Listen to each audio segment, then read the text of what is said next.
Hello students, welcome to the class. और आज हम लोग पढ़ने वाले हैं rise of nationalism in Europe. अच्छा, ये लेसन हम ऑलरेडी कर चुके हैं, है ना। ये ऑलरेडी हम कर चुके हैं। अब जैसे कि मैंने आपको बताया था कि सिलेबस खत्म हो गया है और हम लोग अब रिवीजन कर रहे हैं। ठीक है, तो सबसे पहले रिवीजन हमने हिस्ट्री की पकड़ी है। तो क्योंकि बड़ी कहानियां हैं इसमें, बहुत सारे ईयर्स हैं, है ना, अलग अलग स्टोरी है हर चीज की। तो वो यहाँ पर हम फटाफट से इसको निपटा रहे हैं क्योंकि सबसे ज्यादा लंबे लेसन इसी के होते हैं। ठीक है। तो आज का हमारा लेसन रहेगा rise of nationalism in Europe. India का पढ़ लिया कि नेशनलिज्म क्या था भारत में, लेकिन यहाँ नेशनलिज्म यानी राष्ट्रवाद का उदय हुआ। ठीक है, तो इस लेसन में हम कुछ टॉपिक कवर कर रहे हैं। ठीक है, कि वो टॉपिक हम लोग यहाँ पढ़ेंगे, आज इसमें कवर करेंगे सारे। और कवर करके सारी जो क्लैरिटी है वो हमें यहाँ पर मिलेगी। और अच्छे से लेसन को प्रिपेयर करेंगे। ठीक है, चलिए शुरू करते हैं आज के लेसन को, जिसका नाम है यूरोप में राष्ट्रवाद का उदय। So this is me Bharati Neemkar और हम यहाँ सोशल स्टडीज पढ़ते हैं। ठीक है, आप सभी बच्चे हम लोगों को टेलीग्राम चैनल पे ज्वाइन कर सकते हैं, जिसके लिए आपको टेलीग्राम को डाउनलोड करना होगा। और वो डाउनलोड कहाँ से होगा, सभी को पता है, प्ले स्टोर पे जाते हैं। प्ले स्टोर पे जाके वहां पे टाइप करना है, देन इस तरीके का आइकन हमें वहां पर दिखेगा और फिर उस आइकन को देख के हम लोगों को डाउनलोड कर लेना है। ठीक है, चलो तो भाई शुरुआत करते हैं। सबसे पहले the French revolution and the idea of nation, कि जो नेशन का आइडिया कहाँ से है, ये राष्ट्र बनाना है हमें। क्योंकि पहले तो लोग ऐसे बिखरे हुए थे, यहाँ से वहां, वहां से यहाँ। क्या करें, इन लोगों का क्या करें, इतनी पॉपुलेशन बढ़ती जा रही है, इसको कहाँ फिट करना है ना। ये बहुत जरूरी सवाल था। अब सब लोग अलग अलग भाषा बोल रहे हैं, सब लोग अलग अलग कल्चर फॉलो कर रहे हैं। कहीं अमीरी है, कहीं गरीबी है, कहीं बहुत गरीबी है। और यूरोप में तो ऐसा बहुत ज्यादा था, है ना। तो यही हम लोग आज यहाँ पढ़ेंगे कि आइडिया ऑफ नेशन क्या। जस्ट अच्छा रिवीजन कर रहे हैं, बहुत ज्यादा डेप्थ में नहीं, मैं नहीं जाऊंगी। ठीक है, कुछ चीजें हैं यहाँ जो आपको समझानी है, सिखानी है, बस वो समझनी है। और फटाफट से हम लोग स्पीड में पकड़ेंगे। ठीक है, हम स्लो नहीं चलेंगे क्योंकि हम चैप्टर वापस से डेप्थ में नहीं कर रहे, रिविजन कर रहे हैं। मैं वापस से बोल रही हूँ, हम इस चैप्टर की रिविजन कर रहे हैं। ठीक है, तो रिविजन किस तरीके से होती है, फटाफट होती है ना, कि जस्ट पढ़ा एंड समझा, पढ़ा समझा। ठीक है, तो कोई भी डाउट हो फिर भी तो मुझे कमेंट में बता देना भाई। ठीक है, ये नहीं कि मैम भगा रही है तो हम भाग रहे हैं। कोई चीज में डाउट हो तो भी आप पूछ सकते हो। वैसे डाउट होगा नहीं क्योंकि ऑलरेडी पढ़ चुके हूँ। उसके बाद भी आपने कई क्वेश्चंस यहाँ कर लिए होंगे। ठीक है, तो चलो शुरू करते हैं कि फ्रेंच रिवॉल्यूशन और आइडिया ऑफ नेशन की जो राष्ट्र का एक आइडिया था वो कैसे आया हम लोगों को नहीं, यूरोप वासियों को।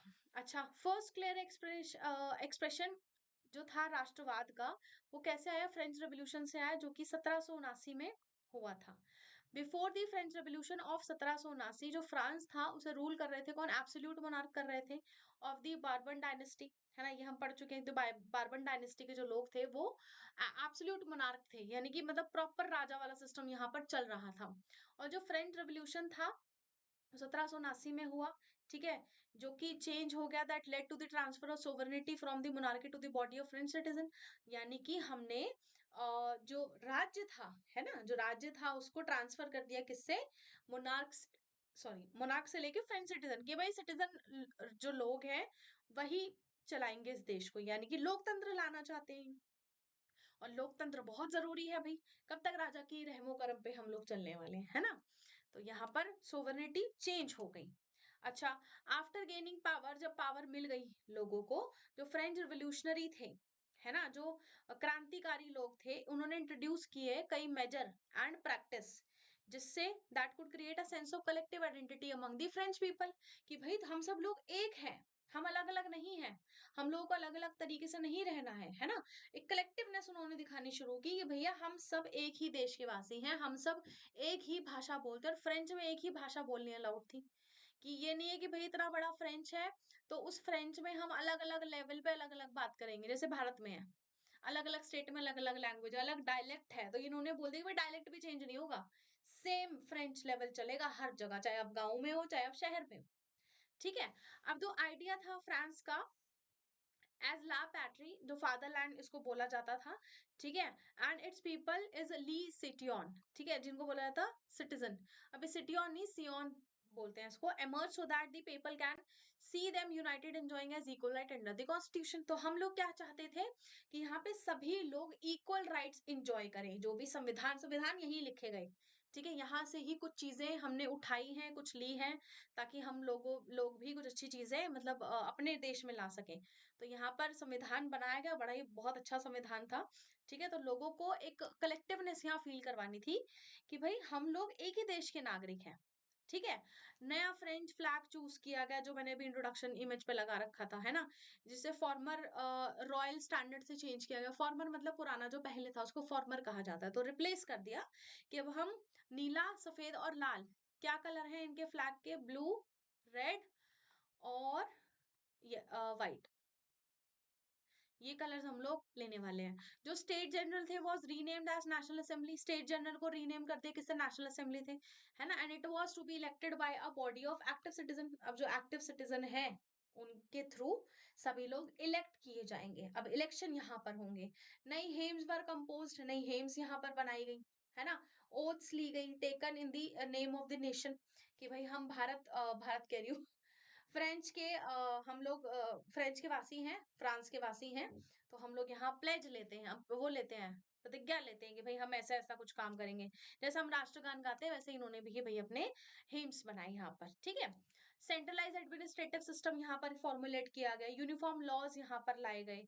ठीक है, जितने भी सिटीजन थे उस टेरिटरी में, ताकि वो उसको फॉलो करें, है ना। इंटरनल कस्टम ड्यूटीज और ड्यूज सब खत्म कर दिए गए, कि कुछ भी नहीं पे करना है, टैक्स पे नहीं कर रहे थे ना ये लोग, याद आ रहा है कुछ कुछ।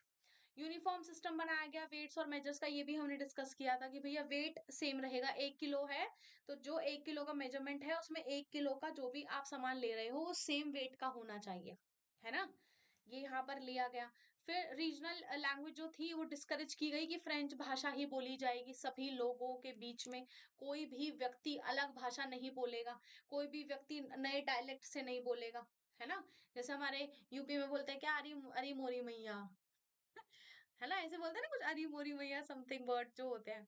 तो ऐसी भाषा नहीं बोलनी है, जो नॉर्मल हिंदी है जैसे मैं बोल रही हूँ वैसे ही हिंदी पूरे भारत में बोली जाए। ऐसा वो कह रहे थे कि ऐसी ही फ्रेंच पूरे फ्रांस में बोली जाए, कोई भी अरी मोरी मैया ऐसे शब्दों का इस्तेमाल ना करें।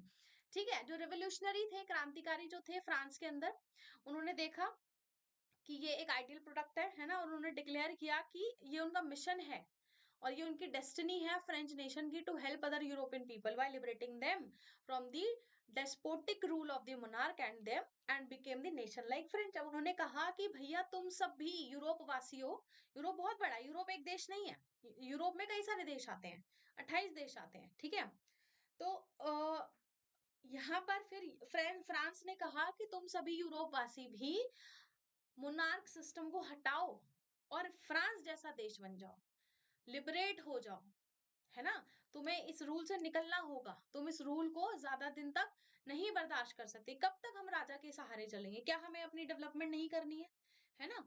But the republic came to an end in France, France में रिपब्लिक एंड हो गया, खत्म हो गया। और 1799 French revolution ended in France and Napoleon Bonaparte rose to the power. अब फ्रेंच रेवोल्यूशन खत्म कर दिया गया क्योंकि नेपोलियन बोनापार्ट आए यहाँ पर। अब नेपोलियन को लगा कि ये चीजें कुछ सही नहीं कर रहे हैं, इसने क्या बनाए, कॉन्सुलेट्स यहाँ पर सेटअप किए, है ना।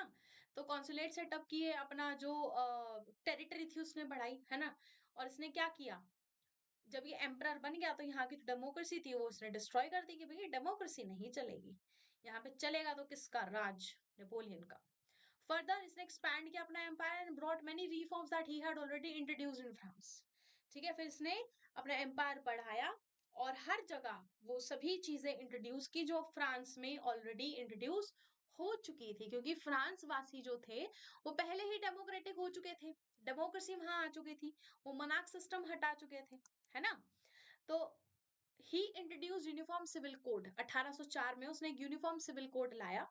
ठीक है, जिसको कोड ऑफ नेपोलियन के नाम से वो ज्यादा पॉपुलर था, ज्यादा चर्चित था। And which did away with all privilege based on birth, कि भैया यहाँ पर कोई भी जन्म सिद्ध अधिकार होता है ना, कि मुझे, मैं राजा का बेटा हूं तो मैं राजा ही बनूंगा, नहीं, कोई नहीं बनेगा। यहाँ पर सबके लिए सारे कोड सेम है, यूनिफॉर्म्ड है, किसी के लिए कुछ स्पेशल रूल्स नहीं है, यहाँ पर स्पेशल प्रोविजंस नहीं है यहाँ पर। यहाँ पर फिर क्या सेटअप किया गया, इक्वालिटी बिफोर लॉ, है ना, और secure the right to property, कि सबके पास घर होना चाहिए, है ना। यही बोला था ना इसने। तो इक्वालिटी बिफोर लॉ हमने कहाँ से लिया? हमने फ्रांस से लिया। इन द डच रिपब्लिक जो स्विट्जरलैंड था, इटली था, जर्मनी था, तो नेपोलियन जो था सिंप्लीफाइड एडमिनिस्ट्रेटिव डिवीजन, इसने एडमिनिस्ट्रेटिव डिवीजन जो प्रशासनिक विभाग थे उनको बहुत सिंप्लीफाई कर दिया। फ्यूडल सिस्टम इसने हटा दिया, है ना। और पीजेंट को फ्री कर दिया from the serfdom and the manorial dues. जो ड्यूज यहाँ पर राजा के यहाँ पर इनके पास पड़े हुए थे कि भाई इनको पे करना है, इनको दुखी रहना है, मतलब इनको अगर कुछ भी हो जाए उसका इंटरेस्ट पे करना है इन किसानों को, तो उसने उसको फ्री कर दिया कि भाई यहाँ किसानों को तंग नहीं करना है। ठीक है। इसके बाद सर्वडम का मतलब क्या होता है? सर्वडम मीन अ पीजेंट या फिर वर्कर, किसान या फिर कोई worker had to provide service to their lord, यानी कि वो क्या करेंगे कि जो उनके लॉर्ड्स हैं जिनके लिए वो काम कर रहे हैं उनको वो सर्विस देनी है उन्हें हमेशा। यानी कि एक तरीके से बंधुआ मजदूर गुलाम हो गए हो, है ना। They own land but had to pay rent for it and this is called the manorial dues. कि भैया उनके पास लैंड है, अपना लैंड है, और अपने लैंड के पैसे किसको दे रहे हैं? राजा को दे रहे हैं, किराया, बिना मतलब टैक्स इतना ज्यादा। तो बेचारे कहाँ से सेविंग कर पाएंगे, कहाँ से सरवाइव कर पाएंगे? तो बड़ी मुश्किल की बात है। तो ये क्या किया यहाँ पे नेपोलियन ने, इन सब चीजों को हटाया कि ऐसा नहीं करना है। तो नेपोलियन ने चीजें अच्छी की ना। इन द टाउन्स टू, जो गिल्ड रिस्ट्रिक्शन किया उसने, जो गिल्ड पर रिस्ट्रिक्शन लगी थी उनको हटाया गया। गिल्ड्स आर बेसिकली क्या होते हैं? एसोसिएशन ऑफ क्राफ्ट्समैन या मर्चेंट, जो लोग वहां पर इकट्ठा होके एक ट्रेड करते हैं, सभी लोग बिजनेस करते हैं साथ में, है ना। एक रेट डिसाइड हो जाता है, भाई तू इतने ले तो मैं भी इतने लूंगा, चल ठीक है हम लोग सामान बेचेंगे, तो उसको कहा जाता है गिल्ड। ठीक है। तो यहाँ पर क्या होता था? गिल्ड्स में ट्रेड होता था, यहाँ व्यापारी मिलते थे सभी। ट्रांसपोर्ट और जो कम्युनिकेशन सिस्टम था वो इम्प्रूव हुआ, जैसे पीजेंट, आर्टिसन और वर्कर, जो न्यू बिजनेसमैन थे उनको बहुत ज्यादा हेल्प मिली। यूनिफॉर्म लॉज लाए गए, है ना, ताकि सभी लोगों को एक नजर से देखा जाए। स्टैंडर्डाइज किए गए वेट और मेजर, है ना, कॉमन नेशनल करेंसी की गई। ठीक है। Movement and exchange of goods and capital from one to another region, की भैया एक जगह से दूसरी जगह जब चीजें जा रही हैं तो सेम करेंसी यूज हो रही है। ऐसा नहीं है कि मैं फ्रांस में हूं तो नॉर्थ फ्रांस में अलग करेंसी यूज हो रही है, साउथ फ्रांस में अलग हो रही है, ऐसा नहीं होना है ना। जिससे क्या प्रूफ हुआ कि very helpful for businessman and small scale producers of goods. जो बड़े बिजनेसमैन थे और जो स्मॉल स्केल प्रोड्यूसर थे, है ना, जो जैसे फैक्ट्री वगैरह हम लोग में काम करते हैं उनको स्मॉल स्केल प्रोड्यूसर्स कहा जाता है। तो इनको बहुत हेल्प मिली, इनको बहुत मदद मिली कि हाँ भाई अब ये काम क्या है, बढ़िया हो रहा है। ठीक है। इसके बाद अब रिएक्शन क्या था लोकल लोगों का फ्रेंच रूल से? शुरुआत में मेनी प्लेसेस सच है, जैसे हॉलैंड जो था, है ना, स्विट्जरलैंड था, French armies were welcomed as the harbingers और द इंडिकेटर्स ऑफ लिबर्टी, मतलब इनका वेलकम किया गया फ्रेंच आर्मी का कि भाई ये तो लिबर्टी का इंडिकेट कर, लिबर्टी यानी कि किसी चीज की आजादी, स्वतंत्रता, कुछ भी कर सको, कुछ भी करना है, बोलना है, कहना है, सुनना है, सब कुछ लिबर्टी आपको यहाँ मिल गई है। लेकिन सून the people realized that this new and efficient administrative arrangement made by Napoleon came to the cost of compromise. Political freedom means it denied the political freedom of the people. अब पहले तो उन्होंने welcome किया। अब welcome भैया वो बड़े खुश हो गए, अरे भाई फ्रेंच की आर्मी आई है, चलो कुछ ना कुछ शायद नया और अच्छा सीखने को मिलेगा। लेकिन वो आर्मी किसने भेजी थी? वो आर्मी भेजी थी नेपोलियन बोनापार्ट ने। क्यों? क्योंकि वहां पर वो पॉलिटिकल सिस्टम खत्म करने आया था कि यहाँ पे जो पॉलिटिकल फ्रीडम है वो हटानी है, क्योंकि वो अपना रूल लाना चाहता था, वो अपनी चीजें यहाँ पर इंट्रोड्यूस करना चाहता था। उसने क्या किया? टैक्स इंक्रीज कर दिया, बढ़ा दिया, सेंसरशिप बढ़ा दी। Forced service into the French army, which were required to conquer the rest of all Europe and seems to outweigh the advantage of administrative changes introduced by him. तो उसने क्या किया? लोगों को फोर्स किया, आर्मी ज्वाइन करो, army join करो। लोगों ने आर्मी ज्वाइन की, भाई डर के मारे, नहीं तो मार देता था वो। मतलब ये लोग बड़े खतरनाक हुआ करते थे, सच एज हिटलर है, ये नेपोलियन है ना। और भी कई लोग हुआ करते थे जो बाहर के लोग, जो मतलब इन्वेड करते थे दूसरे नेशन पे, कंट्री पे, तो थोड़े खतरनाक टाइप के हुआ करते थे। भाई लोग जाते थे कि भाई जाना पड़ेगा, मतलब हमें ज्वाइन करना पड़ेगा, नहीं तो ये हमारे साथ अच्छा नहीं करेगा। ठीक है। फिर बाद में, अच्छा ये एक टॉपिक था कि आइडिया ऑफ नेशन क्या, तो आइडिया ऑफ नेशन यहाँ खत्म हो गया। सेकंड टॉपिक हमारा स्टार्ट हो रहा है एज ऑफ रेवोल्यूशंस की, 1830 से लेके 1848 तक जो रेवोल्यूशंस आए वो हमें यहाँ पर पढ़ने हैं। This is our second topic. ठीक है। अच्छा, एक ट्रीटी साइन की गई वियना, जिसे कहा गया ट्रीटी ऑफ वियना 1850। अब इसमें देखते हैं क्या था। नेपोलियनियक रूल चल रहा था। ठीक है। जो कंजर्वेटिव्स थे यूरोप के, उन्होंने स्टेब्लिश किया था क्या, ओल्ड मोनार्कियल सिस्टम, है ना। Conservative government had were set up in Europe and tried to enhance their power and suppressing the revolutionary. वो चाहते थे कि जो रेवोल्यूशनरी, जो क्रांतिकारी, इनको दबा दिया जाए, क्योंकि ये लोग क्या कर रहे हैं, लोगों को भड़का रहे हैं, है ना। और लोगों को भड़का रहे हैं तो लोग इनकी बात मान रहे हैं। अब लोग इनकी बात मानेंगे तो इन सभी का काम। और कंजर्वेटिव रिजाइम्स जो थे वो ट्राइड कर रहे थे कंसोलिडेट करने के लिए पावर, है ना।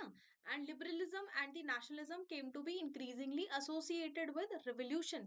तो यानी कि यहाँ पे क्या चीजें देखी जा रही थी कि जितनी भी जो चीजें हैं, जैसे जो लिबरलिज्म है ना, नेशनलिज्म है, राष्ट्रवाद है, उदारवाद, जो चीजें थी, मतलब इनको एसोसिएट किया जा रहा था रेवोल्यूशन से, कि ये सब चीजें क्रांति लेकर आने वाली है ना, इन सब चीजों से क्रांति आने वाली है। तो यही सब चीजें यहाँ पर देखी जा रही थी। और जो रीजन थे कई, जैसे यूरोप के, जिसमें जैसे इटली आता है, कहा गया हमारा पेन, और जर्मन स्टेट्स आते हैं, है ना, the province of the Ottoman Empire यहाँ पर आता है, Ireland and Poland. These revolutions were led by the liberal nationalist belonging to the educated middle class elite, है ना, among whom were professor, school teacher, clerks and members of the commercial middle class. तो यहाँ पर जो चीज थी वो ये थी कि इन सब स्टेट्स का, है ना, जब ये जब स्टेट्स एग्जिस्टेंस में आए, है ना, तो इन यहाँ पर किन लोगों की वजह से, मतलब ये कैसे एग्जिस्टेंस में आए, क्योंकि लोगों को एजुकेट किया गया था। जैसे कि जो मिडिल क्लास एलीट, एलीट मतलब एलीट क्लास मतलब सोफिस्टिकेटेड, है ना, सोफिस्टिकेटेड जो लोग होते हैं, something you can say rich, है ना, हायर मिडिल क्लास आप कह सकते हो, जिसमें कि प्रोफेसर्स थे, स्कूल टीचर्स थे, clerks, members and commercial middle classes. तो इन सब लोगों ने मिलकर क्या किया, मतलब ये राष्ट्रवाद की तरफ चले और ये क्रांतिकारी बने, है ना, जिसकी वजह से जितने भी नेशंस थे ये आगे आए, इमर्ज हुए, है ना, एग्जिस्टेंस इनकी दिखने लगी। फिर the emergence of new middle class यहाँ पर देखी गई, जिसमें कौन कौन लोग आते थे, क्लर्क आते थे, प्रोफेसर आते थे, है ना, मेंबर ऑफ कमर्शियल क्लास आते थे, जो कि इंपॉर्टेंट रोल प्ले करते थे इन प्रोपोगेटिंग, यानी कि प्रचार करने की, किसका, राष्ट्रवाद का, राष्ट्रवाद और उदारवाद का प्रचार करते हुए ये लोग दिखते थे। Duke Metternich once said, Duke यहाँ पर जो राजा, राजा नहीं, मतलब एक राजकुमार टाइप का होता है ना, उसको ड्यूक कहा जाता है, ठीक है। When France sneezes the rest of Europe catches cold। इसका मतलब क्या है, ये बड़ी ही अच्छी लाइन है यहाँ पर, कि अगर फ्रांस छींकता भी है, अगर उसे छींक आती है, तो उसका जो इफेक्ट है वो पूरे यूरोप पे होगा। दैट मीन्स पूरे यूरोप को कोल्ड हो जाएगा। दैट मीन्स अगर फ्रांस में कोई भी छोटा सा चेंज होता है, कोई भी ऐसी चीज यहाँ पर होती है ना, जिससे चेंज आता है, जिससे कोई बदलाव आता है, तो वो पूरे यूरोप उसको कैच करेगा कि भाई फ्रांस ने चेंज किया तो हमें भी करना पड़ेगा। दैट मीन्स फ्रांस की इन्फ्लुएंस बहुत बढ़िया थी, बहुत अच्छी थी, है ना। तो this statement means whenever any revolutionary activity happens in France it influences the whole Europe. अब कोई भी बढ़िया एक्टिविटी अगर यहाँ पर हो रही है तो भाई पूरा यूरोप इसको फॉलो करेगा ही करेगा। तो देख रहे हो कितना बढ़िया इन्फ्लुएंस है या रहा था फ्रांस का पूरे यूरोप के अंदर।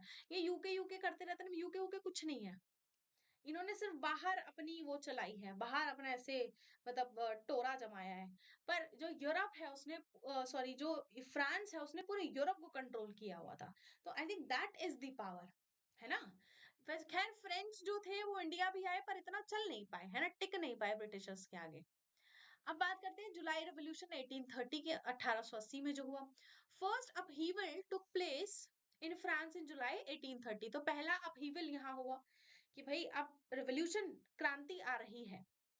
Liberal revolutionaries overthrew the Bourbon king who had been restored the power after Treaty of Vienna in 1815। अब 1815 में जो ट्रीटी की गई थी वियना में, ठीक है, तो यहाँ पर जो राजा था किंग बर्बन, ठीक है, तो उसने अपनी पावर फिर से रीस्टोर कर ली थी, ठीक है। अब लिबरल, सॉरी यहाँ पे आई थिंक कुछ चेंज है, रुक जाओ, liberal revolutionary over through the, sorry मैंने उल्टा बोल दिया। मुझे बोलना था कि जो लिबरल रेवोल्यूशनरीज थे उन्होंने बर्बन किंग को ओवरथ्रू कर दिया, दैट मींस उसको हटा दिया। और फिर जो रेवोल्यूशनरी, जो क्रांतिकारी थे, उन्होंने अपनी पावर को रिस्टोर किया, ठीक है, किंग यहाँ से हट चुका है। मैंने पहले क्या कहा था कि किंग ने पावर रिस्टोर की, पर नहीं, क्रांतिकारी ने पावर अपनी रिस्टोर की। तो जो लिबरल रिवोल्यूशनरी थे उन्होंने इंस्टॉल किया एक कॉन्स्टिट्यूशनल मोनार्की मींस, है ना, means that return a constitution with the monarch at its head and select the Louis Philippe as a monarch. उन्होंने कहा कि भैया हमें चाहिए रिटर्न, रिटर्न संविधान चाहिए हमें, है ना, क्योंकि जरूरी है भाई, इतने सारे लोगों को कैसे कंट्रोल करोगे, क्योंकि भाई अगर फ्रांस स्नीज करता है तो the whole Europe catches the cold, तो उसका मतलब पूरा यूरोप, अलग अलग नेशन क्या बनाएंगे, अपना अपना संविधान बनाएंगे। और फिर चुना गया किसको, लुइस फिलिप को, कि भैया तुम हमारे मोनार्क बन जाओ। ठीक है, दिस जुलाई रेवोल्यूशन, इसने क्या इन्फ्लुएंस किया, है ना, क्या प्रभाव यहाँ पर पड़ा लोगों पर, the people of Belgium to gain independence from the United Kingdom of the Netherlands of which they become part in 1850। अब यहाँ पर 1815 में बेल्जियम को स्वतंत्रता मिल गई यूनाइटेड किंगडम से, और फिर वो किसका पार्ट हो गया, नीदरलैंड का, है ना, कब, 1815 में। फिर अगला पार्ट की इंडिपेंडेंस ऑफ ग्रीस 1832। अब 1832 में ग्रीस भी किसी का गुलाम रहा होगा, तो अब इसको क्या चाहिए, इसको भी आजादी चाहिए। ग्रीस को कब आजादी मिली, got the independence in 1832 from Ottoman Empire, Ottoman Empire से इसको आजादी मिली 1832 में। They had been part of the Ottoman Empire since 1500, 15वीं शताब्दी से ये ऑटोमन एम्पायर का पार्ट थे। अब ये पक चुके थे, बोर हो गए थे, हमें अलग होना है, हमें आजादी चाहिए, हमें अलग देश बनाना है, अलग नेशन बनाना है, संविधान बनाना है, अलग हो गए। In 1821, Greek people started their struggle for independence as they started getting inspired by the growth of revolutionary nationalism in Europe. अब वो लोग क्या हुए, यहाँ पे इंस्पायर हुए, क्यों, क्योंकि भाई हमें भी आजाद होना है, हमें भी अलग नेशन यहाँ पर बनाना। ठीक है, चलिए अब आगे चलते हैं हम लोग और जानते हैं दूसरे उसके बारे में, पढ़ते हैं। अच्छा, आगे यही कंटिन्यू करना है। तो जो नेशनलिस्ट थे, जो राष्ट्रवादी थे, है ना, दोज हु वर स्ट्रगलिंग, जो स्ट्रगल कर रहे थे, मेहनत कर रहे थे, किसके लिए, आजादी के लिए, किसकी, ग्रीस की, है ना। एंड ऑल्सो उन्हें क्या मिल रहा था भाई, उन्हें सपोर्ट मिल रहा था from other Greek people who were living in the exile, exile मतलब देश निकाला। ठीक है, तो मतलब इन लोगों को सपोर्ट मिल रहा था कि भाई ग्रीस को एक नेशन बनाओ, है ना, इसको राष्ट्रवाद यहाँ भी लेकर आना है, कैसे हम इसको नेशनलाइज कर सकते हैं, है ना, तो ये चीजें यहाँ पर चल रही थी। तो they were also supported by many West European who respected and had sympathises for the very old culture of Greece. अब भाई वो जो ग्रीस का कल्चर है ना बच्चों, बहुत पुराना है। ठीक है, तो ये कल्चर बहुत पुराना और बहुत ही अच्छा है, बड़ा ही स्वीट सा है। आप ग्रीस में देखो, कभी कभी भी अगर आप सर्च करते हो तो बड़ा ही सुंदर देश है, मतलब वाइट वाइट पूरा है, और वहां पे ना कलरफुल डोर्स हैं, कलरफुल विंडोज हैं, इतना अच्छा लगता है, ऐसा लगता है आप ड्रीमी वर्ल्ड में आ चुके हो। ठीक है, अच्छा, वैसे ही ड्रीमी वर्ल्ड इंडिया में भी क्रिएट हो गया, कहाँ पे, गोवा में। तो गोवा भी आपको ऐसी जगह है जहां पर ग्रीस जैसा एनवायरमेंट आपको देखने को मिलेगा। आगे चलते हैं। कई जो पोएट्स थे, अब पोएट और आर्टिस्ट सबसे बढ़िया काम करते हैं भाई, किसी भी आ, जो क्रांति होती है उसको आगे बढ़ाने में, उसमें आग आग में घी डालने में सबसे बड़ा काम इन्हीं का होता है। कविताएं लिखते हैं ये बहुत अच्छी अच्छी, जिससे जो लोग हैं वो ऐसे भर जाते हैं जोश से, है ना। आर्टिस्ट बढ़िया बढ़िया पेंटिंग्स बनाते हैं, पोस्टर बनाते हैं, लोग जोश में एकदम भरे रहते हैं, है ना। तो क्या प्रेज कर रहे थे ग्रीस को through their poems and arts, है ना, यही कर रहे थे वो, ग्रीक के भैया ग्रीस वाले लोगो, जागो ग्रीस वासियों। Greece represents European civilization and started mobilizing public opinion to support its struggle against Ottoman Empire, which is a Muslim empire. अब ग्रीस मुस्लिम नेशन नहीं है। अब इसको चला कौन रहा था, इसको चला रहा था ओटोमन एम्पायर, है ना। अब ओटोमन एम्पायर एक मुस्लिम एम्पायर है, जिसको मैंने क्या अब बताया था आपको कि ये जितने भी रिलीजियस सेंटर है पूरे वर्ल्ड में, मुस्लिम रिलीजियस सेंटर, तो उसका ये हेड होता है, जिसको खलीफा कहा जाता है। ठीक है, क्या कहा जाता है इसको, खलीफा। ठीक है, एक तरीके का पंडित टाइप, जैसे हम पंडित लोग होते हैं ना, हेड पंडित, वो हेड पंडित। ठीक है, तो ये निकलना चाहते थे कि भैया हमारा जो नेशन है वो मुस्लिम नेशन नहीं है, हमें दूसरा चाहिए, तो हम क्यों किसी ओटोमन एम्पायर से हम कंट्रोल हो, क्योंकि हम तो मुस्लिम नेशन नहीं है ना, हमें मुस्लिम नेशन बनना है, तो हमें इनके कंट्रोल से निकलना है। इंग्लिश पोएट जो थे Lord Byron who was supported the struggle financially, इन्होंने पैसे दिए यहाँ पर, फंड ऑर्गेनाइज यहाँ पर किए, and later went for fight in the war and were he died in of fever in 1824। अब जो लॉर्ड बायरन थे उन्होंने फाइनेंशियली ग्रीस की हेल्प की, मदद की, ठीक है, फाइट करने भी ये वहां पर गए, और फिर ये बुखार से 1824 में इनकी डेथ हो गई थी। फाइनली जो ट्रीटी थी ऑफ दी, ये कौन सी थी, Constantinople of 1832 granted independence of Greece as a nation. तो यहाँ पर ये ट्रीटी याद रखनी है, कहा गया ये रहा कि किस ट्रीटी के तहत, ट्रीटी ऑफ कॉन्स्टेंटिनोपल ऑफ 1832, इसके थ्रू जो ग्रीस था इसको आजादी मिली थी। ठीक है, ये चीजें ध्यान रखनी है। अब बात है दूसरे टॉपिक है, romantic imagination and nationalist feeling. Romance यहाँ पर क्या है, रोमांसिज्म पढ़ा था ना हमने। अच्छा, यहाँ रोमांस वो लड़का लड़की वाला नहीं है, हीरो हीरोइन वाला कि चलो आओ गाना गा के आते हैं। यहाँ पर रोमांस है अपने देश के लिए, जैसा भगत सिंह ने भारत के लिए किया था। याद है ना, डायलॉग माना था कि आजादी ही मेरी दुल्हन है ना, और ये देश मेरी माँ है और आजादी मेरी दुल्हन है ना, और मैं इसी के लिए मरूंगा मिटूंगा, जो भी समथिंग डायलॉग कुछ इसी तरीका का था। बस मेन चीज ये थी कि आजादी मेरी दुल्हन है। तो उसको देखो प्यार कितना है अपने देश से कि वो उसके लिए मरना चाहते हैं।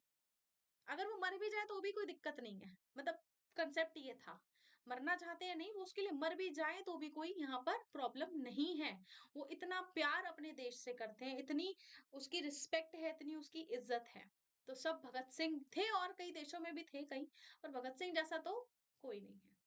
अच्छा, तो आइडिया ऑफ नेशनलिज्म यहाँ चल रहा था, ठीक है, not only develop through the Wars and expansion of territory but the shared culture also promoted the idea of nationalism. अब सिर्फ लड़ाई से ही क्या राष्ट्रवाद बनता है, या सिर्फ अगर हम अपना कल्चर प्रमोट करें, है ना, अगर हम हमारे ट्रेडिशंस प्रमोट करें, उससे भी राष्ट्रवाद बढ़ता है कि हमारी चीज जो है सर्वोपरि है, सर्वोच्च है, सबसे ऊपर है। तो मैं क्यों दूसरों के कल्चर को फॉलो करूं, जैसे ग्रीस ने कहा कि ऑटोमन हमें क्यों फॉलो करेगा, क्यों हमें रूल करेगा, एक्चुअली ऐसे ही ब्रिटिश हमें क्यों रूल करेंगे। हमारा कल्चर है, हम सबसे ज्यादा अच्छे हैं, इतना ज्यादा रिच हैं हर चीज में, कल्चर में, हॉस्पिटैलिटी में, ट्रेडिशन में, है ना, रिस्पेक्ट में। आर्ट और जो पोएट्री थी, stories and music were use as tool which shaped nationalist feeling among the people. तो एक फीलिंग यहाँ पर देखी गई कि भैया ये सब चीजें बहुत ज्यादा अच्छा रोल प्ले करती है किसी भी इंसान के दिल में जोश जगाने के लिए, उसके देश के लिए। तो एक नया मूवमेंट यहाँ चला जिसको क्या कहा गया, romanticism emerged in Europe at this time, romanticism। ठीक है, ये ध्यान रहे ये शब्द।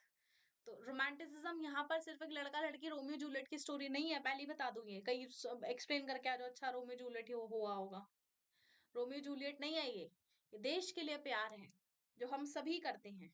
ठीक है, तो रोमांटिसिज्म क्या था, एक कल्चर था, एक कल्चरल मूवमेंट था एक्चुअली ये, ठीक है, जो कि प्रमोट करता था the nationalist sentiment among people through the glorification of past. मतलब जो हमारे पास जो ग्लोरियस था, ठीक है, मतलब जिसकी गाथाएं मतलब सुनाए हम नहीं थकते। Poet and artist who followed this were called the Romantics. और जो मतलब पोएट हुआ करते थे, जो आर्टिस्ट हुआ करते थे, उन्हें रोमांटिक्स कहा जाता था, क्योंकि वही तो इन सब की खूबसूरती यहाँ पोए में सुंदर सुंदर लिख रहे हैं। अब हमारे रोमांटिक्स कौन थे, हमारे रोमांटिक्स रविंद्रनाथ टैगोर थे, है ना, वही अच्छी अच्छी कविताएं लिखा करते थे। और भी कई थे फ्रीडम फाइटर जो बड़ी अच्छी अच्छी कविताएं लिखा करते थे, जिसमें मेरे ख्याल से चंद्रशेखर आजाद भी आते थे, भगत सिंह भी आते थे, ये सभी रोमांटिक्स थे। अपने देश के लिए कुछ भी कर देना इनके लिए कोई बड़ी बात नहीं थी, समझ रहे हो। तो romantic artist and poet criticise the glorification of reason and science and instead they focus on the emotion and mystical feelings. वो कहते थे अरे भैया ये साइंस वाइंस कुछ नहीं है, यहाँ पे इमोशन देखो, दिल के जज्बात देखने हैं यहाँ पर सभी को, है ना, मिस्टिकल फीलिंग्स में ये जाते थे। ये नहीं भरोसा नहीं इस बिलीव करते थे साइंस वगैरह की चीज में, रीजनिंग में कि चीज ऐसे है वैसे नहीं, जज्बात यहाँ पर सबसे ऊपर है। ठीक है, ओके। तो रोमांटिक्स जो थे उन्होंने काफी एफर्ट लगाए to create a sense of a shared collective heritage, है ना, and a common culture past as they viewed this is as the basis of nation. की भैया कॉमन कल्चर, कलेक्टिव हेरिटेज ही हमारी धरोहर है, ठीक है, इसी को मेंटेन करके रखना है, यही एक अच्छा राष्ट्र यहाँ पर बनाती है ना? सभी यह हम सभी लोग यही तो चाहते हैं कि एक जो कल्चर है वो मेंटेन रहे, वो कभी नहीं जाए, कभी नहीं हटे। तो एक रोमांटिक्स थे, उनके हिसाब से, जिनका नाम था, जर्मन फिलोसोफर थे जिनका नाम था जॉन गॉटफ्रीड हर्टर, ठीक है? He was the among the common people where the true German culture can be found. तो मतलब ये वो एक कॉमन इंसान की तरह थे, एक वो आम आदमी थे ये, जो कि जर्मन कल्चर इनके अंदर था, मतलब ऐसे घुसा हुआ था नसों में एकदम, ठीक है? ट्रू स्पिरिट और soul of the nation was popularised through folk songs, folk poetry, folk dances. So, collecting and recording forms of folk culture was essential for national building process. यही चीजें हमें बांध के रखती हैं। अब देखो, आप देखो, अपना कल्चर कब दिखता है, कहाँ दिखता है? क्या रोज रोज अपना कल्चर दिखाई देता है? अपना कल्चर दिखता है शादियों में, जो शादी होती है ना, सब दिखता है, अच्छा ऐसे होता है, अच्छा वैसे, तब हमारी कलेक्टिवनेस दिखाई देती है, तब हमारा कल्चर दिखाई देता है कि कितने लोग हम सभी अपने जो कल्चर है उसको मानते हैं, उसको फॉलो करते हैं, है ना? कितनी तरह की पूजा होती है, कितनी तरह की रस्में होती हैं, तब हमें हमारा कल्चर दिखाई देता है। हमारा कल्चर हमें फेस्टिवल्स पे दिखाई देता है। तो ये क्या करती है, ये नेशन को मतलब जोड़ के रखती है ना? नेशन बिल्डिंग का प्रोसेस का काम करती है कि भैया इन्हीं सब चीजों से नेशन जुड़ा हुआ है ना? To recover an ancient national soul, to spread modern nationalist message among the mass people, which were mostly illiterate, vernacular or regional language, and the collection of local folklore was used. अब यहाँ पर एक चीज ये बताई गई है कि एंशियंट नेशनल सोल जब हमें चाहिए, है ना, हम चाहते वो हैं, पर हम कर क्या रहे हैं? हम मॉडर्न जो नेशनलिस्ट थे, जो नए युवा राष्ट्रवादी लोग थे, वो कौन सा मैसेज, किस तरीके का मैसेज फैला रहे थे? पढ़े लिखे वाले किताबें लिख रहे हैं, आर्टिकल लिख रहे हैं, कविताएं लिख रहे हैं, उन लोगों के लिए जो पढ़े लिखे नहीं हैं, कम पढ़े लिखे हैं, वर्नाकुलर भाषा में बात करते हैं, वर्नाकुलर यानी कि रीजनल लोकल लैंग्वेज में बात करते हैं। तो ये लोग कहाँ से समझेंगे? इनके लिए क्या चाहिए? फोकलोर, राष्ट्र की वो चाहिए इनके लिए, मतलब लोकल भाषा के गाने चाहिए भाई इनके लिए। इनकी भाषा के अगर गीत बजाए जाए तो सब लोग शामिल हो जाएंगे, है ना? तो यहाँ पर एक चीज ये थी कि अपनी लैंग्वेज को यूज करना है और उसको एज अ टूल यूज करना है ना? और एज अ टूल यूज करोगे तो ज्यादा से ज्यादा लोग आपके साथ जुड़ेंगे। तो language to become a tool in the development of the national sentiment. भाषा हमारे लिए बहुत अहम है ना? भाषा सबसे ज्यादा, सबसे एक अच्छी चीज है, क्योंकि इससे हम कम्युनिकेट कर पाते हैं, समझ पाते हैं दूसरे इंसान को, है ना? और अगर आप उसी भाषा में कोई गीत लिख दो, कोई कविता लिख दो, कोई गाना लिख दो, भजन लिख दो, लोग उसको ज्यादा एंजॉय करते हैं। तो after the Russian invasion of Poland, जब रशिया ने इन्वेड किया पोलैंड को, तो Russian language was imposed everywhere and the polish language was forced out of school. कि भैया अब रशियन लैंग्वेज बोलनी है, पॉलिश नहीं बोली जाएगी। ये जूते पॉलिश करने वाली पॉलिश नहीं है। जैसे हम इंडिया को इंडियन बोलते हैं, हिंदू धर्म, हिंदी भाषा, तो ऐसे ही पोलैंड देश है और पॉलिश भाषा है। तो रशियंस ने कहा कि भैया ये जो पोलैंड पॉलिश लैंग्वेज है इसे स्कूल से निकालो, रशियन यहाँ पर पढ़ाई जाएगी, ठीक है? In the year of 1831 N armed rebellion against Russian took place but was suppressed. तो यहाँ पर लोग आए तो गोलीबारी लेकर, पर उनको दबा दिया गया कि भैया नहीं चल पाएगा तुम्हारा। इसके बाद जो पॉलिश लैंग्वेज थी was used as a weapon by the people of Poland against the Russian rule. अब भैया उन्होंने कहा कि हमारी भाषा ही हमारा शस्त्र है, इसी को यूज करके हम तुम्हें यहाँ से दफा करेंगे। तो polish was used for prayer and और रिलीजियस इंस्ट्रक्शन, कि भैया जितनी भी रिलीजियस इंस्ट्रक्शन है, पूजा पाठ है, हम अपनी पॉलिश भाषा ही यूज करेंगे। तो Russian rule also acted harshly, इन्होंने ब्रिटिशर्स की तरह काम किया कि हार्शली हम काम करेंगे, पनिश किया, जो भी पॉलिश लैंग्वेज यूज करेगा उसको सजा मिलेगी, है ना? Thus, the use of Polish came to be seen as a symbol of the struggle against the Russian dominance. अब यहाँ पर ये देखा गया कि अगर रशियंस को दिमाग खराब करना है, रशियंस का उन्हें चिढ़ाना है, तो हमें क्या करना पड़ेगा? हमें पॉलिश भाषा बोलनी है, बस थोड़ी सी, है ना? जैसे जो ब्रिटिशर्स थे हमें हिंदी भाषा बोलने के लिए मना करते थे, नहीं नहीं इंग्लिश सिखाओ, गवा रहेंगे, असभ्य लोग हैं, कपड़े पहनने नहीं आते इनको, है ना? इनको सेंस नहीं है बैठने की, खड़े होने की, बात करने की, they have no no class, ठीक है? अब बात करते हैं मैसेकर एट क्यूज। मैसेकर मतलब नरसंहार, ठीक है भाई, जब लोगों को मार दिया जाता है बड़े नंबर पर तो उसको मैसेकर बोलते हैं। तो the massacre at Chios was painted by famous French artist जिनका नाम था यूजिन डेला क्रोइक्स। ठीक है, अच्छा, ये इनकी जो प्रोनाउंसिएशन होती है डिफरेंट होती है, माइट भी मैं गलत प्रोनाउंस कर रही हूँ, ठीक है, बट अंडरस्टैंड करने की कोशिश करना है यहाँ पर। ठीक है, स्पेलिंग लर्न कर लेना, इट इज ओके, हमें कोई रोज रोज इनका नाम नहीं लेना है। तो painted a huge painting named at massacre at the Chios in 1824। तो यहाँ पर इन्होंने एक पेंटिंग ड्रॉ की जिसका उन्होंने नाम दिया कि मैसेकर एट क्यूज इन 1824। तो ये पेंटिंग किस बारे में थी? एक इंसिडेंट था जहां पर 20,000 ग्रीक्स को मार दिया गया by Turks on the island of the Chios. जैसे कि हमारे यहाँ जलियांवाला बाग का कांड हुआ था ना, वैसे ही यहाँ पर मैसेकर एट कियोस का कांड हुआ जहां पर 20,000 ग्रीक्स लोगों को मार दिया गया। तो बड़ी दुख की बात है। तो by representing this incident focus किया गया on the suffering of women and children, he generated sympathy for the Greeks. तो यहाँ पर वुमेन और चिल्ड्रन सबसे ज्यादा सफर हुए। ठीक है, एटलीस्ट एक्चुअली डेथ उनकी हो गई, उन्हें मार दिया गया, और उसने यहाँ पर दुख जताया है अपनी पेंटिंग में कि भाई लोगों को यहाँ कितनी दिक्कत हुई। इसके बाद हंगर, हार्डशिप, रिवोल्ट, हंगर, भूख, हार्डशिप, परेशानी, डिफिकल्टी, रिवोल्ट, विद्रोह किया गया। तो 1830 में was a great economic hardship in Europe because there were the large increase in the population all over the Europe. और 1830 में मतलब फूड इन्फ्लेशन आ गया। फूड इन्फ्लेशन मतलब खाने में महंगाई आ गई, क्योंकि पॉपुलेशन बढ़ गई थी भाई। पॉपुलेशन बढ़ जाएगी तो लोगों को खाना कम पड़ेगा, जैसे कि अभी मैंने बताया। अच्छा, मैंने आपको बताया भारत की जनसंख्या भी बढ़ गई है, चाइना को क्रॉस कर लिया भैया हमने, मुबारक हो। पॉपुलेशन इतनी बढ़ गई है, हमारी पॉपुलेशन है 1.42 बिलियन, चाइना की है 1.41 बिलियन। तो देखो हम कितने आगे निकल गए हैं, है ना। पर काम में आगे नहीं निकल पा रहे, है ना, इकोनॉमी हमारी बढ़िया सेट नहीं हो पा रही है। खैर, but also put pressure on the employment opportunity as there were more seeker of jobs than employment. अब यहाँ जॉब पाने वाले, चाहने वाले ज्यादा हैं बजाय नौकरी के। अब जब वो पॉपुलेशन बढ़ेगी तो भाई सबको नौकरी चाहिए, बाकी लोग, इतनी नौकरियां है नहीं, अब क्या करें, मारा पेटी मच गई भाई यहाँ पे। तो पीपल माइग्रेट करने लगे गांव से शहर में, है ना, ओवर क्राउड होने लगे शहर।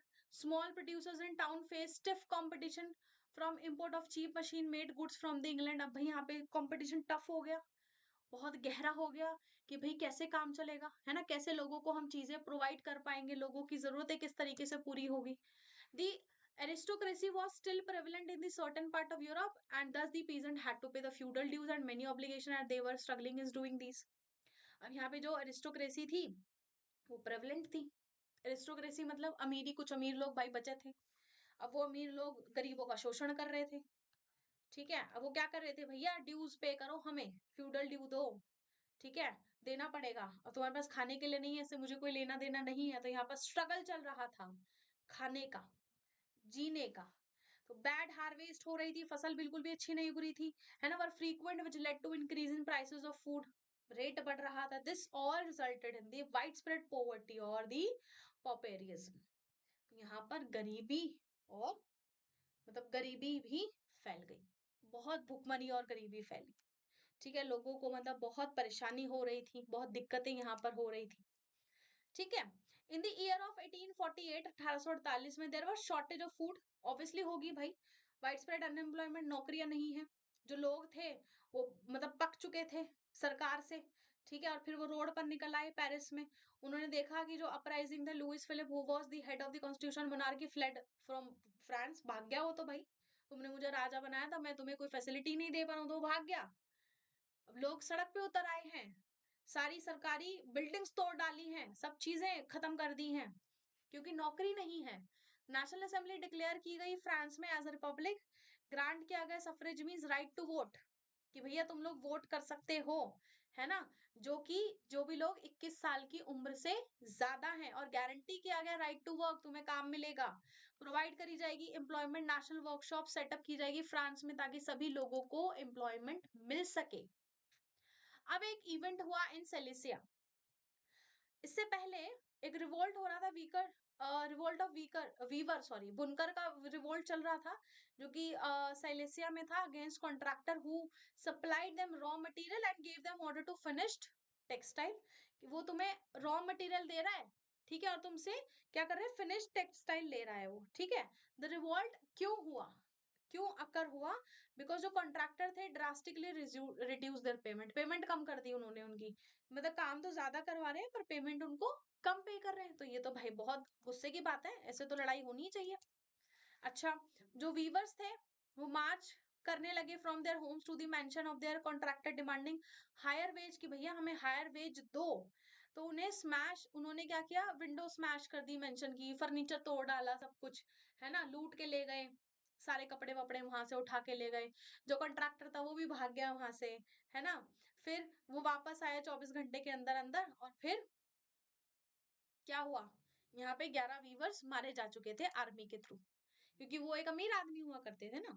अच्छा, फिर 1848 में रिवोल्यूशन हुआ, किसका, किसकी क्रांति आई, लिबरल्स की। ये जो रिवोल्ट थे ऑफ पुअर अनएम्प्लॉयड और स्टार्विंग पीजेंट, यानी भूखे जो लोग थे, है ना, जो वर्कर थे मैनी यूरोपियन कंट्रीज में, है ना। और फिर were happening in parallel to these revolts of revolt of liberal middle class also started. अब यहाँ पे मिडिल क्लास का भी रिवोल्ट स्टार्ट हो गया, क्योंकि सभी लोगों देखो काम चाहिए, खाना चाहिए, पढ़ाई चाहिए, कपड़े चाहिए, कैसे मिलेंगे, कुछ तो था ही नहीं। उस समय क्या था, फूड इन्फ्लेशन आया हुआ था, फूड इन्फ्लेशन से क्या, सब चीजें महंगी हो गई है, खाने को कुछ मिल नहीं रहा, मार पिटाई मची हुई है, तो लोग कैसे सरवाइव कर पाएंगे। तो फ्रांस ने डिक्लेयर कर दिया था itself a republic after revolt of 1848 की, भैया अब हम रिपब्लिक हो गए, हमें छोड़ दो। यहाँ पे किसी भी राजा का कोई भी राज नहीं है, और जितने भी यूरोप के दूसरे पार्ट थे वो इंडिपेंडेंट नेशन स्टेट बन गए, है ना। और जो स्टेट एग्जिस्ट ही नहीं करते थे, जैसे Germany, Italy, Poland, Austro Hungarian empire, the men and women were the liberal middle class started demanding constitution, ये वाले देश तो बन गए, जो एग्जिस्ट नहीं करते थे वो देश बन गए। और यहाँ पर जो मिडिल क्लास लोग थे, इन्होंने संविधान की मांग की, भाई हमें संविधान चाहिए, हमें हमारे अधिकार चाहिए। उन्होंने नेशन स्टेट बनाने की डिमांड की, कि भैया देश राज्य बनाओ, पहले देश होगा फिर राज्य होंगे, पार्लियामेंट्री सिस्टम यहाँ पर चलेगा, फ्रीडम मिलेगी प्रेस की, फ्रीडम मिलेगी एसोसिएशन बनाने की, है ना, ये सभी चीज डिमांड की गई लोगों के द्वारा। फिर फ्रैंकफर्ट असेंबली में क्या हुआ, फ्रैंकफर्ट कहाँ है, जर्मनी में, है ना। तो जर्मन रीजन में क्या हुआ था, जो पॉलिटिकल एसोसिएशन थी मिडिल क्लास की, प्रोफेशनल्स की, बिजनेसमैन की और प्रॉस्पिरस आर्टिशन की, came together in the city of Frankfurt and created all German national assembly. तो उन्होंने क्या किया, सभी लोग मिले आपस में और जर्मन नेशनल असेंबली इन लोगों ने सेटअप की। 18 मई 1848 में इलेक्ट किए गए रिप्रेजेंटेटिव्स, है ना, march in a festive processions in Frankfurt parliament, convene किए गए in church of the Saint Paul, है ना, and they drafted constitution for a German nation which made monarchy subjected to the parliament, कि भैया यहाँ पर मोनार्की रहेगी पर वो किसके अंडर काम करने वाली है, कॉन्स्टिट्यूशन के अंडर काम करने वाली है, वो अपनी अपनी यहाँ पर नहीं चलाने वाली, सभी लोगों के हित में हम लोगों को बात करनी है। उन्होंने ऑफर किया the crown on these terms of king of Prussia Frederick William four, king rejected this offer and join the other monarch to oppose the elected assembly. तो उसने क्या किया, दूसरे उसको मोनार्क को ज्वाइन कर, दूसरी असेंबली को ज्वाइन कर लिया, ठीक है। The parliament also lost their social support as it was dominated by the middle class. अब जो पार्लियामेंट थी उन्होंने अपना सोशल सपोर्ट भी खो दिया, क्योंकि मिडिल क्लास सपोर्ट नहीं किया, है ना, क्योंकि मिडिल क्लास एक्चुअली डोमिनेट कर रही थी उस एरिया को, ठीक है, कि यहाँ पर जो हायर क्लास है वो नहीं चलेगी। तो they did not listen to the demand of the worker and artisan, thus lost their support. यहाँ पे सपोर्ट यहाँ चला गया, क्योंकि उन्होंने वर्कर्स की और मिडिल क्लास की बात नहीं सुनी।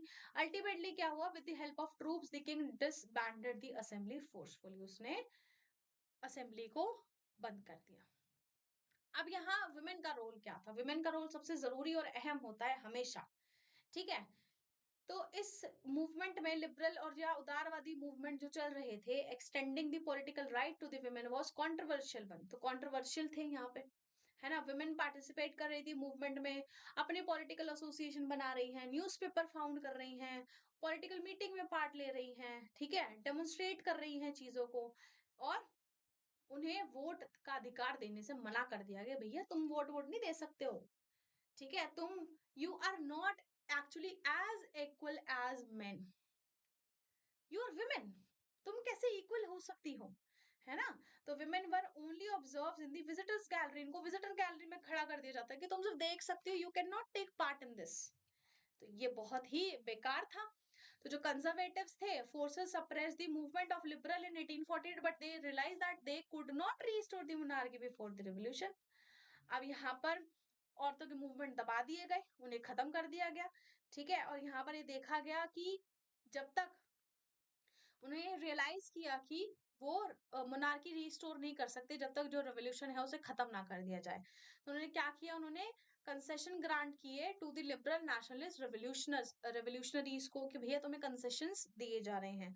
ऑटोक्रेटिक मोनार्की जो थी सेंट्रल और ईस्टर्न यूरोप की, उन्होंने इंट्रोड्यूस करने शुरू कर दी changes as abolishment of serfdom कि भैया तुम अपने लॉर्ड्स को सर्व नहीं करोगे, बॉन्डेड लेबर है ना तुम नहीं बनोगे, ठीक है। Had already taken place in the western Europe, ठीक है, जो कि वेस्टर्न यूरोप में चल रहा था 1800-1500 से पहले, लेकिन अब बंद कर दिया गया। तो हैब्सबर्ग रूलर्स जो थे also granted more autonomy to the Hungarian in 1867 की भैया इनको ऑटोनॉमी देनी चाहिए, जो हंगेरियन पीपल है इनको ऑटोनॉमी देनी चाहिए ताकि ये भी अपना देश अच्छे से चला सके। सो दिस इज ऑल अबाउट नहीं बोलूंगी, बट कुछ टॉपिक्स हैं जो मैंने सिर्फ यहाँ लिए हैं, कुछ टॉपिक अभी रह गए हैं, होपफुली मैं नेक्स्ट क्लास में उनको कंप्लीट करूं। और बहुत जल्दी जल्दी मैंने करवाया है क्योंकि ये हमारी रिवीजन क्लास है, जस्ट गो थ्रू करना था, समझना था, चीजें काफी इसमें और डिटेल्ड थी, ठीक है। होपफुली समझ आया होगा, कोई डाउट हो तो प्लीज आप मुझसे पूछ सकते हैं, और हमारे टेलीग्राम चैनल को डाउनलोड कर सकते हैं और इसको ज्वाइन कर सकते हैं। Thank you so much for watching this video, like subscribe and kindly share it. चलिए bye bye and all the best for everything, ठीक है। मिलते हैं नेक्स्ट क्लास में।